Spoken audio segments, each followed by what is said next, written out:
All right, welcome back, everyone, to the Get Healthy America show. Before the break, we were talking about the importance of energy at the cellular level. And, Doctor, you talked a lot about things that, one, why that's important, and two, what impacts our cells, free radicals, toxins. Now we're going to talk about the powerhouse, the master antioxidant, the powerhouse protector of the cells, and how we can go about repairing damaged cells or prevent their damage. So, if you could talk a little bit about that and what your number one supplement would be if you were recommending this for a patient.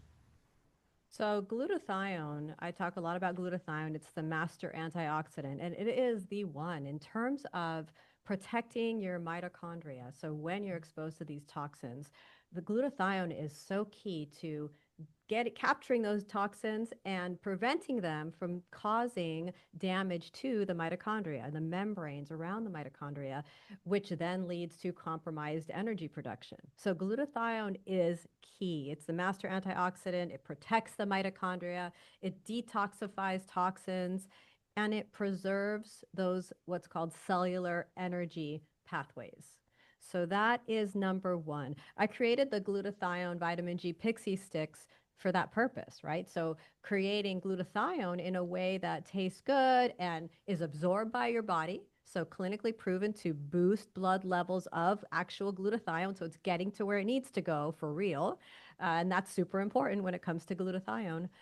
But then I also included other cofactors that help with production of ATP that also help with regenerating glutathione and supporting neurotransmitter balance and glutathione synthesis. So things like glycine and vitamin C and magnesium and zinc are all key to helping to support cellular energy, which is why like these pixie sticks are so valuable to my patients who are endurance athletes, for example, where it really does help with energy production, recovery. And it's like, why? Well, because you're taking those different cofactors that help to keep those spokes on the wheel strong so that that wheel turns and energy is produced in the form of ATP.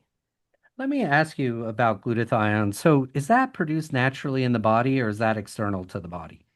It's both. So your body produces glutathione on its own. It's a tripeptide. It's a combination of three amino acids. And so it's manufactured in every cell in your body. You also can get glutathione from certain food sources. Such as what foods? Things like strawberries, broccoli, spinach, even red meat, grass fed beef has levels of glutathione in it. And so it is a way to help to replenish your glutathione stores. However, the volume of toxins that we're exposed to and the amount of processed and ultra processed foods that we're consuming, either knowing we're consuming them or not even knowing, thinking we're eating healthy, yet we're still consuming them. It's that volume of toxins that we're exposed to and volume of assaults on our cells that depletes glutathione. And that's, when you've got glutathione depletion, that's when you have neuroinflammation, cognitive decline, low energy, not able to exercise the way you once were able to exercise, and a compromise to your skin, the quality of your skin. There's so many different impacts that low glutathione has. And in my practice, I'll test patients to see what's going on with their glutathione. And 9 times out of 10, they're deficient in glutathione. Even, my patients who I hope they listen to at least half of what I'm advising them to do. So these are people who are taking an active role, choosing to take an active role in really doing what they can to keep their body, the only one they have, healthy and well as best as possible. And even then, Steve, there's this compromise in the production or the maintenance of glutathione in their cells. And that equals low energy. So, I had two questions for you. So, you can actually test blood levels of glutathione in your patients? Yes. Yeah. Yeah. There's different ways to do it. And that's, you don't want to get into the technicalities of that. But I would just say for the listeners out there, work with a doctor who is intimately familiar with what glutathione is and how to actually test to see what's happening in the cells. As well as in the blood. And so it becomes important to really understand. And again, this is like a more of a technical lecture, but there are different ways to assess um, the amount of glutathione that is in your body in a form that is actually active and usable for your cells intracellularly, so that the glutathione is actually protecting your mitochondria and helping to repair mitochondrial damage. Did let me ask you this. Did in terms of glutathione, I saw this ad the other day and they were actually their marketing for this glutathione product was, hey, it tastes so terrible, it's working. Yeah. Is that like generally is one of the challenges with glutathione supplementation? Is it the taste?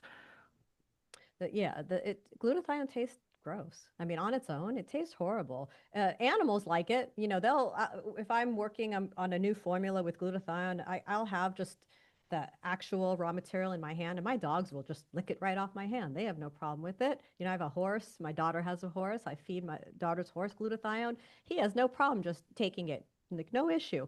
But we have a problem with it. And I've known about glutathione since I started practicing.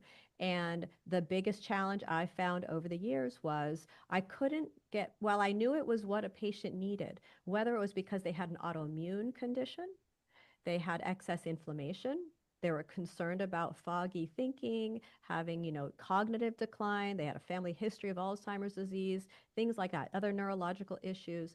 I knew glutathione was one of the answers to helping them get well.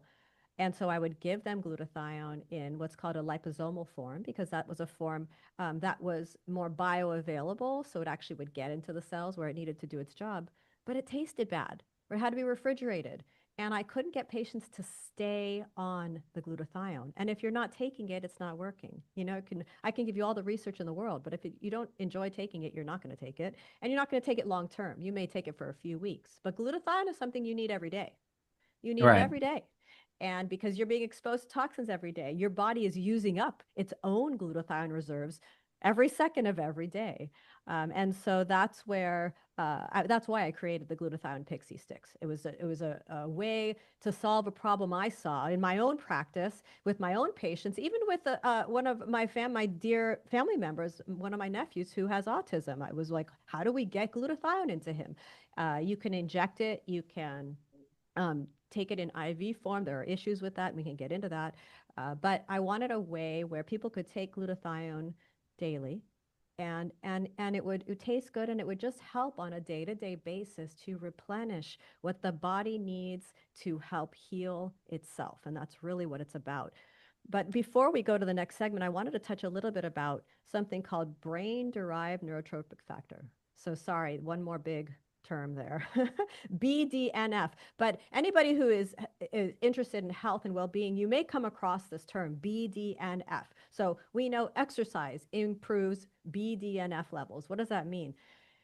Higher BDNF equals more energy, uh, clearer thinking, helps to prevent cognitive decline. So you want that. You want that. And glutathione helps to support the production of this brain-derived neurotropic factor. It's a key compound for brain function, for memory, for resilience. And again, higher BDNF equals better mood.